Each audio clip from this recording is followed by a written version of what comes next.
Brunelleschi is credited as the father of Renaissance architecture in Florence. The most notable of his designs is the Dome of Florence. Brunelleschi combined elements of old and new to create the dome we know today. But how did he get there? Filippo Brunelleschi was born in Florence, Italy in 1377. Despite what he is most historically known for, that being his designs in architecture, Brunelleschi was only formally trained in sculpture and goldsmithing. He received no formal training in architecture, instead devoting to studies himself and finding success as a self-taught architect. During his lifetime, Brunelleschi did not design an overwhelming number of buildings. In fact, he only designed around 6. The one we will discuss today is his most notable, being the dome of Cathedral of Santa Maria di Fiore. For the completion of this dome, architects were faced with many problems, as the cathedral had already built space for the dome, meaning the dimensions were already set in stone, literally, leaving them scrambling to finish the dome with its predetermined dimensions. The issues they faced were height, weight, and aesthetics. These 3 issues are not singular and they often overlapped. The height caused issues because the dome was to be built so high that getting heavy materials up there would be incredibly difficult. The weight caused issues because it needed a domed structure that had proper support for its weight to prevent it from collapsing. The aesthetics came into play because they argued against buttresses for aiding in support because they believed it was visually unappealing. But mostly it was due to their rivalry with the city of Milan, who had already used buttresses for their dome. Florence, taking pride in their own city, did not want to copy Milan. Despite not knowing if the dome could be done, they went ahead with searching for an architect for the dome. To choose an architect for the dome, they held a contest to make a model of the dome and present their idea. The 2 who were highly considered for the role of architect was Filippo Brunelleschi and Lorenzo Ghiberti. Neither one had experience in architecture under their belt. Nevertheless, they presented their models. Lorenzo Ghiberti's model was small, hastily done, and required a frame for support. Filippo Brunelleschi's model was large, intricate, and fascinated everyone because it did not include a frame. But Brunelleschi refused to share his plans, causing many issues and arguments. Overseers did not know how to understand if he did not explain it clearly. As per legend, Brunelleschi, frustrated at all the critics, left the room and returned with an egg. He then challenged each person critical of him to prove themselves and make it stand up on either end.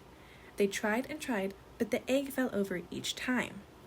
After no one could prove themselves by being able to stand it upright, Brunelleschi then grabbed the egg and crushed one end onto the table. As he released it, the egg stayed upright. His critics were abuzz, claiming anyone could have done that, to which Brunelleschi said they would say the same if they saw his model plans. Ultimately, the overseers put their faith in Brunelleschi's designs, and they went forward with building the dome. Now, moving on to what we do know about the new advancements Brunelleschi brought for the dome that inspired everyone during the Renaissance era. We know that he created an inner dome and an outer dome, along with a particular pattern, a herringbone pattern, that allowed the bricks to self-reinforce as they went along. To support, Brunelleschi also included a chain system in the interior to help distribute the weight. He not only designed the dome itself, but he also designed inventions to help get materials up to the dome, designing an ox-powered hoist to lift up the materials. As the dome stood 375 feet above the ground, which is just over the length of a football field, this was quite the feat. Brunelleschi considered not just the height itself, but also the foundation, as the cathedral that sat below the dome was 124 years old when the dome started construction. A single error in calculations could have been disastrous. But thanks to Brunelleschi's precision in construction, they made great progress. The dome was said to have grown 1 foot per month, starting construction in 1420 and ending in 1436. The dome took 16 years to complete in total. The style of Brunelleschi's dome is also reminiscent of older architectural styles. This is because Brunelleschi studied classical Roman architecture while in Rome. Brunelleschi was fascinated with Roman ruins, so much so that in 1402, Brunelleschi had gone to Rome with his friend and fellow sculptor Donatello, spending 2 years there to study the various architectural designs. The influence of studying classical architecture while in Rome shows through his work. The dome itself includes aspects of Greek and Roman elements, such as the use of geometry and symmetry.